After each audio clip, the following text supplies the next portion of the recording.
તમારી પાસે બધી જ વસ્તુઓ છે, બધી સંપત્તિ છે, સર્વે રીતે સુખી તમે છો, જ્યાં હાથ નાખો ત્યાં સફળ, જ્યાં હાથ નાખો ત્યાં સફળ થાઓ છો. પણ જીવન જીવવામાં તમે થાપ ખાઈ જશો તો તમારી બધી સફળતા ઘડીના છઠ્ઠા ભાગમાં નિષ્ફળતામાં પરિણમી જશે, નિષ્ફળતામાં પરિણમી જશે.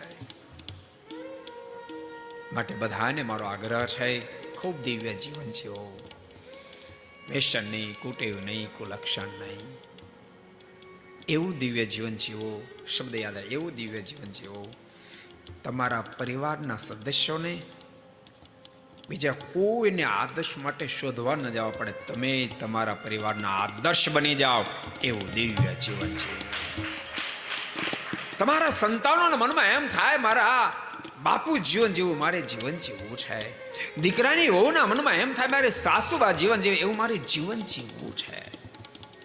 નાના ભાઈના મનમાં એમ થાય મોટા ભાઈના જેવું મારે જીવન જીવવું છે. પછી કદાચ એ લેવલ સુધી પહોંચી શકે કે ન પહોંચી શકે બીજાના મનમાં વાત છે, પણ એના મનમાં સંકલ્પ થવા મળે મારે આવું જીવન જીવવું છે, તો તમારું જીવન સફળ. સાંભળ્યું તમે? તો જીવન સફળ. બાકી લાખો કરોડો અબજો રૂપિયા તમારી પાસે છે, તમે સમાજમાં જાઓ, તમારી ચારે બાજુ વાહવા થાય છે, પણ ઘરના સદસ્યો તમારી સાથે મન મેળવવા તૈયાર નથી. ઘરના સદસ્યો તમારી સાથે બોલવા તૈયાર નથી. ઘરના સદસ્યો ને તમારી કોઈ રુચિ ગમતી નથી. તો યાદ રાખજો, તમે જીવનમાં નિષ્ફળ ગયા છો, નિષ્ફળ ગયા છો. તમારો પ્રારબ્ધ હશે તો તમારી પાસે લાખો કરોડો અબજો રૂપિયા પ્રાપ્ત થશે.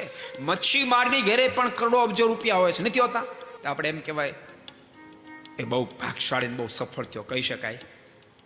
કહેવાય મચ્છીમારની ઘેરે કરોડો રૂપિયા, તો આપણે એમ કહેવાય બહુ સફળ થઈએ, બહુ ભાગશાળી. બોલી શકાય? ન બોલી શકાય. સફળતાની નિશાની એ છે તમે સ્વયં તમારા પરિવારના આદર્શ બની જાઓ, એ તમારા જીવનની સફળતાની નિશાની છે. એટલે મારી તમને બધાને ભલામણ છે, ભગવાનના ભક્તો, ખૂબ દિવ્ય જીવન જીવજો.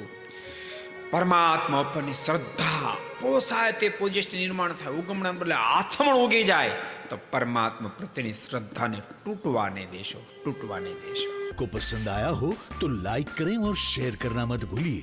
सब्सक्राइब करें सरदार कथा चैनल को और बेल आइकॉन पर क्लिक करना मत भूलिए लेटेस्ट वीडियो सबसे पहले पाने के लिए.